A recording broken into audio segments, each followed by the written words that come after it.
ઓડિશા રાજ્યના ગંજામ જિલ્લાના એક ઇસમને 8 કિલો 315 ગ્રામ ગાંજો જેની કુલ કિંમત 83,150ની સાથે પકડી પાડતી Saroli police station surveillance team. Police commissioner Shri Anupamsinh Gehlot સાહેબ સુરત શહેરના નો ડ્રગ્સ ઇન સુરત સિટીના અભિયાન અંતર્ગત ગેરકાયદેસર ડ્રગ્સ, ગાંજા અને ચરસની હેરાફેરી કરતા ઇસમોને પકડી પાડવા અંગેની સૂચના અન્વયે તથા ખાસ પોલીસ કમિશનર સેક્ટર 1 સાહેબશ્રી તથા ઇન્ચાર્જ નાયબ પોલીસ કમિશનર સાહેબશ્રી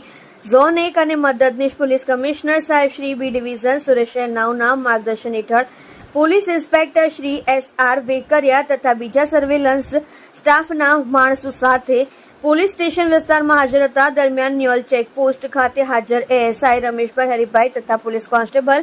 વિલેશભાઈ જશવંતભાઈ નાઓને મળેલ બાતમી હકીકત આધારે ન્યોલ ચેકપોસ્ટ નજીક સાબર ગામ 4 રસ્તા પાસે જાહેર રોડ ઉપર સારોલી ખાતેથી આરોપી સંતોષ બીડિયાધરા